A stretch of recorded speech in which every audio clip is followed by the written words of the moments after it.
সাবেক ভূমিমন্ত্রী সাইফুজ্জামান চৌধুরী যুক্তরাজ্যে $250 মিলিয়ন খরচ করে 360টি বিলাসবহুল বাড়ি কিনেছেন।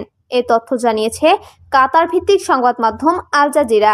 আল জাজিরার অনুসন্ধানের প্রতিবেদনে বলা হয়েছে, সাইফুজ্জামান চৌধুরী যুক্তরাজ্যে $250 মিলিয়ন খরচ করে 360টি বিলাসবহুল বাড়ি কিনেছেন। নিজের রিয়েল এস্টেট ব্যবসাকে সম্প্রসারণ করেছেন ব্রিটেন ছাড়াও দুবাই, নিউ ইয়র্ক, সিঙ্গাপুর এবং মালয়েশিয়ায়। প্রতিবেদনে বলা হয়েছে, সাইফুজ্জামানের বেশ ভালো সম্পর্ক ছিল সাবেক প্রধানমন্ত্রী শেখ হাসিনার সঙ্গে, যা তিনি নিজেই স্বীকার করেছেন। সাবেক এই ভূমিমন্ত্রী বলেছেন, আমার বাবা শেখ হাসিনার খুব কাছের লোক ছিলেন, আমিও তার কাছের লোক। হাসিনা আমার বস, তিনি জানেন যুক্তরাজ্যে আমার ব্যবসা আছে। আল জাজিরা জানিয়েছে, 2017 সালের দিকে সাইফুজ্জামান চৌধুরী সম্পদ কেনা বাড়িয়ে দেন। 2019 সালে যখন তিনি মন্ত্রী হন তখন এটি আরও বেড়ে যায়। সংবাদ মাধ্যমটি জানায়, গত বছর বিনিয়োগকারীর ছদ্মবেশে আল জাজিরার সাংবাদিক সাইফুজ্জামানের $14 মিলিয়ন বাড়িতে যায়।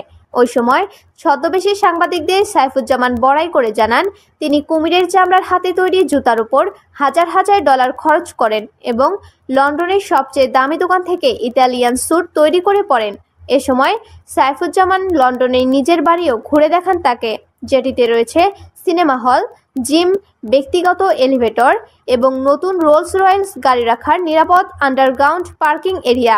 সাইফুজ্জামান আল জাজিরার কাছে দাবি করেছেন, যুক্তরাষ্ট্র ও আরব আমিরাতে নিজের বৈধ ব্যবসার মাধ্যমে এই সম্পদ কিনেছেন তিনি। তবে অন্তর্বর্তী সরকার তার বিরুদ্ধে এখন অর্থ পাচারের অভিযোগ এনে তদন্ত শুরু করেছে। ইতোমধ্যে তার ব্যাংক অ্যাকাউন্ট জব্দ এবং তার পরিবারের মালিকানাধীন ইউসিবিএল ব্যাংকের নিয়ন্ত্রণ নিয়েছে। আল জাজিরার ইউটিউব অ্যাকাউন্ট ও ওয়েবসাইটে সাইফুজ্জামানকে নিয়ে বিস্তারিত প্রতিবেদন প্রকাশ করা হয়েছে। উল্লেখ্য, সাইফুজ্জামান চৌধুরী বাংলাদেশ আওয়ামী লীগের রাজনীতিবিদ এবং ভূমি মন্ত্রণালয়ের সাবেক মন্ত্রী। তিনি দশম, একাদশ ও দ্বাদশ জাতীয় সংসদ নির্বাচনের সংসদ সদস্য। সাইফুজ্জামান চৌধুরী মূলত তার বাবার মাধ্যমে রাজনীতিতে সক্রিয় হন। তার বাবা চট্টগ্রামের আনোয়ারা আসন থেকে নির্বাচিত সংসদ সদস্য ছিলেন। বাবা মারা যাওয়ার পর ওই আসনে উপনির্বাচনে সংসদ সদস্য নির্বাচিত হন তিনি। এরপর দশম জাতীয় সংসদ নির্বাচনে আবার নির্বাচিত হন। সাইফুজ্জামান চৌধুরী ইউনাইটেড কমার্শিয়াল ব্যাংকের নির্বাহী কমিটি চেয়ারম্যান ছিলেন।